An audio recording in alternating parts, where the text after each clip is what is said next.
4 divisions have been realigned based on location. The Bees are in the East Division with 7 other teams. They'll play each of them 8 times over the course of the season. Patriots cornerback Stephon Gilmore will miss the final 2 games of the season after suffering a torn quad in Sunday's loss to the Dolphins. The NFL Network reports Gilmore will undergo surgery and is expected to participate in some of the team's off-season training program. Dan Watkins, WBZ Boston News Radio. Check the roads, 9:43. Laurie Granby is keeping tabs, and Basement Technologies sponsors the Subaru retailers of New England all-wheel drive traffic on the 3s. You know, Jeff, we continue to have a lot of things going on out there. First off, there's a car that went right off the road, 95 northbound on the ramp to 495 northbound in Mansfield. Still dealing with the crash on 495 southbound in Middleborough. Car went into the woods there, into the median strip there, and there's woods there in the median strip there, so obviously woods, median, both things. Car hit a large chunk of ice.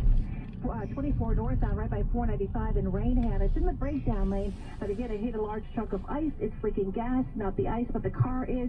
Disabled tractor trailer in the emergency cutout. This is in Rockland, Route 3 northbound, just after 228, so watch out for delays there. Now, west of the city, work crews causing some delays, but hey, the work has to be done, right? Route 2 westbound by 13 in Leominster. 140 northbound, still dealing with a 2-car head-on crash right by Fitchburg Road in Princeton. Lori Grandy, WBZ traffic on the 3. You ever had water in your basement? Get ready, because it's likely going to happen to you again. A dry basement, though, is so important to a healthy home. That's why Basement Technologies is standing by today, ready to help you out. Call them at 1-800-BUSY-DOG. Keep moisture out in your basement dry for good. Call 1-800-BUSY-DOG today. Live, local, and fiercely independent. This is WBZ News Radio.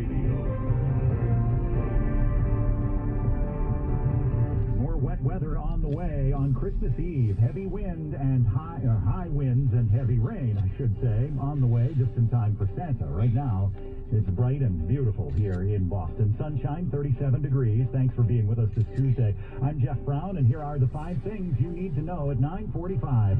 Late night in the nation's capital as Congress passes a COVID rescue package. $600 checks could be in your account before New Year's. President-elect Joe Biden expected to pick Connecticut's top education official Miguel Cardona to be Education Secretary. With COVID numbers high and the number of available ICU beds filling up quickly, Governor Charlie Baker is urging everyone not to travel during Christmas. And it's true, you have been drinking more during the pandemic. New research shows alcohol use is up nearly 15%. $900 billion later, after a nighttime session on Capitol Hill, all that's needed now for the checks to go out to you is President Trump's signature on the COVID rescue package. So what specifically is in the new stimulus bill for unemployed people? CBS's Peter King takes a closer look. The package includes what Congress calls enhanced unemployment benefits, $300 weekly for 11 weeks. 2 other programs that were created in March are supposed to expire at the end of the week. They will be extended to providing money to gig workers and freelancers, to self-employed and independent contractors, as well as people who've run out of state benefits. Peter King, CBS News. An industry teeters on the edge and still nothing in the relief package for restaurants.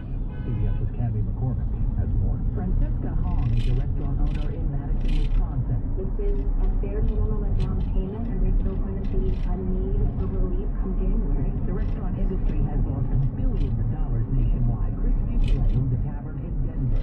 Maybe 25 people down there at the furlough during Christmas, and it just breaks my heart. The relief bill did not include billions of dollars that would have specifically helped smaller bars and restaurants. More than 100,000 restaurants in the nation have permanently closed their doors this year, and it's all because of COVID-19. Both healthcare workers, older Americans, elected officials lifting up their sleeves for a COVID shot these days. President Trump has remained rather low-key during this early round of vaccinations. More from ABC's Jonathan Carl. But what we haven't seen is Donald Trump coming out and saying, damn right I'm going to take this vaccine. I'm going to take it as soon as the medical team tells me I should take it. He has not done that. He has not taken that step. He has had virtually nothing to say about anything. The president did receive an antibody treatment during his dealings with COVID-19 a couple of months ago and may have to wait before he can qualify for the vaccine.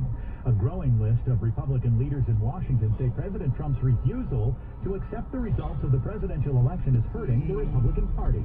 The story from ABC News Chief White House correspondent Jonathan Carl. Sidney Powell, a lawyer who some Trump allies flatly say is crazy, has been at the White House twice in the past 2 days, urging the president to use the full power of his office to investigate a conspiracy theory about rigged voting machines and to make her a special counsel, a move even Rudy Giuliani opposes. Before welcoming her